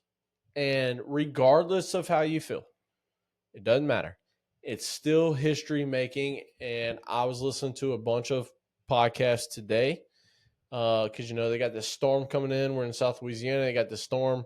It's supposed to rain every day this week over here. And roofing industry was pretty slow. So I had time to kind of catch up on some Major League stuff and listen to some things. And there's some mixed feelings. There's there might be mixed feelings, but what there is a universal agreement that Major League Baseball was too late to get a female umpire in the game. And, you made the statement earlier, just don't talk about the first pitch. No. So we're going to talk about the fucking first pitch because that was god awful. That pitch was 8 inches on the inside corner. It was people were calling her Angela Hernandez from the first pitch. So it was. This is the only thing I'm going to say about the first pitch. It was actually 6 inches, and it just goes to show that women don't know how massive 6 inches actually is. Sorry, had to do it. Thank you for tuning in. Oh, man, we have fun here, but no, dude, look. That was hilarious. I'm not going to lie. I did not laugh like I should have. Inside, I was dying. But no, look, she called a great game. She was right there at the 93 percentile, which is exactly what male umpires have been this whole year. This is a very average game called is what it is. And, it's just one of those things where she spent years down in the minors. She rightfully got her chance in a. It was a doubleheader that was played. It was 2 games in one day, and she did the base pass. I think she did first base in game 1. Yes. She did third base in game 2, and then on the third day, after the first 2 games finished, they got to do their sleeping and all that shit to recover. And then game 3, she got the call behind the plate. And, beside pitch 1, she did a great job. I mean, 93% strike to ball ratio, whatever the case may be, getting the calls right versus wrong. She was right there at league average or just above league average. And, it's one of those things where, again, regardless of how you feel, and I've heard many of things over my 31 years that, women should be in softball only, but there's men in softball, male umpires in softball. We don't. That's nothing new. I don't know. And so being that MLB is so far behind in this is a weekend that is going to go down in history. That first strike, even though it was a ball, it was 6 inches off the plate, wasn't close to being a strike. She called it a strike. They did the timeout. They threw the ball to the side. That ball is going to go in history as the first female umpire to ever call a ball. She was calling that pitch a strike from a get. She said, I'm showing everybody my strike call on pitch 1, no matter where the fuck that ball's at. But it was one of those things where it would suck if you bet first pitch ball. Dude, that would suck, dude. I'd be cussing her out and everything like that. Look, the history of it, that's cool and all. That's great. I think it's great history. About time MLB catches up, this and that, blah, blah, blah, blah. At the end of the day, she's an umpire. And umpire is an umpire is an umpire is an umpire. Exactly. As long as she gets the shit right, don't give a fuck. She's treated, to me, she's treated as equal as any other umpire in MLB.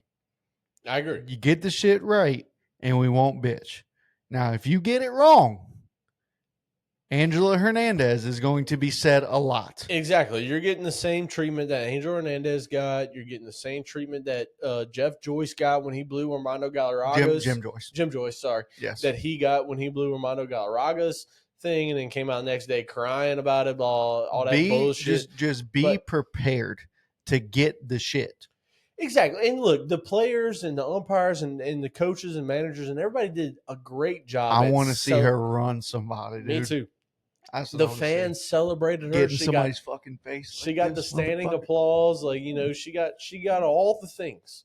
And that's fantastic. But like you said, at the end of the day, if I'm a manager, I'm not looking at her saying, oh, female can't really go at her the way I go at males. No, you're an umpire. She is treated like any other MLB umpire. You have to be. And I hope she has thick skin. And you got to be ready for it.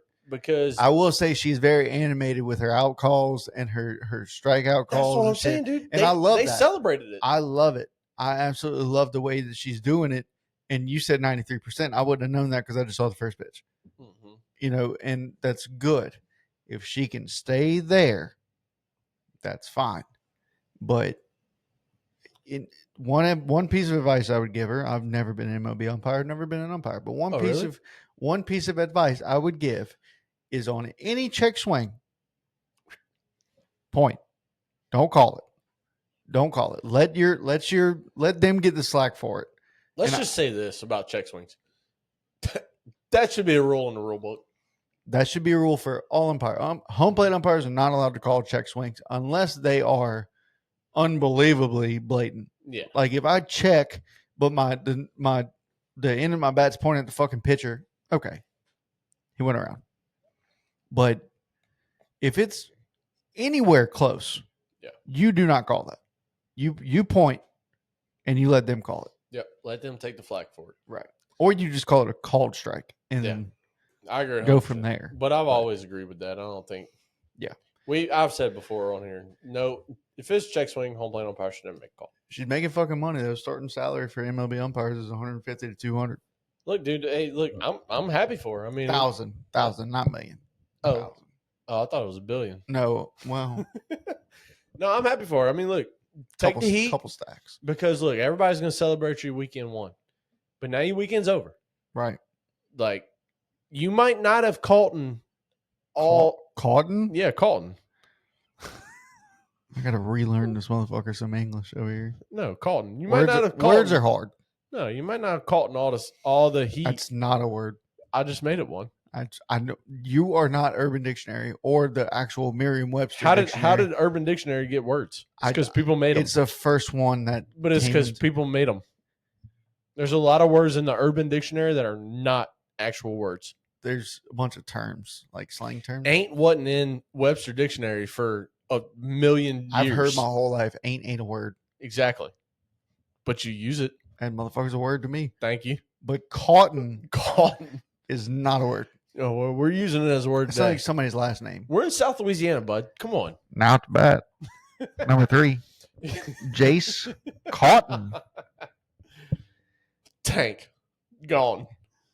Caught at the wall. No, I only got like 5 in my life, so it's fine.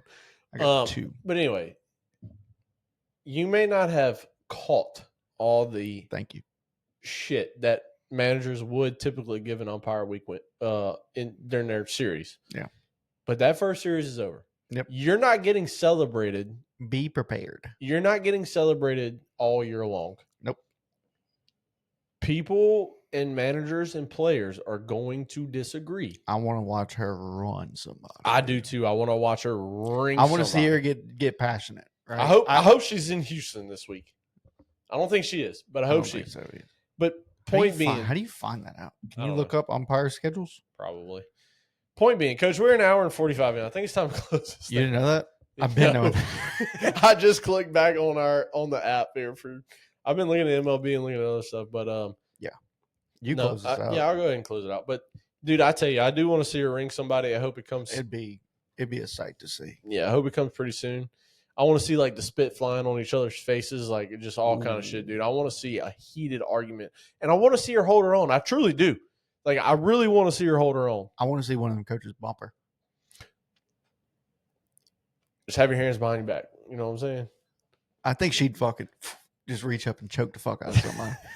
That'd be awesome. Yeah, it would be awesome. But anyway, as you heard at the beginning, the boys are coming to Houston this weekend or this week.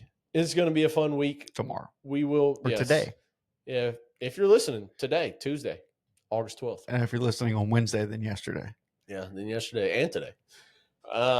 Because we'll be there both days. That's right. Yeah. Find your boys in Houston. We came to Dallas. We went to Arlington last year and did not get a beer bought for us. So, Houston, do better. Do better than your northern rival up there in the same state. But no, look, it's a lot of fun. We've had history making. We've had some stuff we had to catch back up on with Bryce and Manfred. We've had some things to celebrate with Verlander hitting 3,500 strikeouts. It's a number that when Max and Clayton probably won't get to, we may never see again.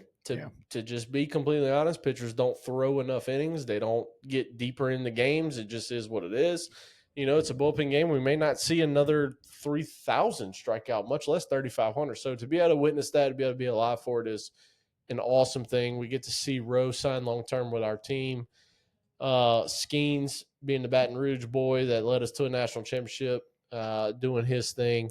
And, man, history-making weekend with Jen Powell umpiring games in Major Leagues, being the first female to umpire Major League Baseball games. So good for her and good for Major League Baseball and catching up to the times. But until next time, which might be in Houston, stay tuned. We appreciate everybody that likes, subscribes, and shares. As always, y'all know where to find us on the socials. We said it at the beginning of the episode. Rewind it. Go re-listen to it. Hit your boys up. This is Coach Jace. That is Coach Rob, and we are your boys with Diamond Deck Discussions, and we are unfiltered.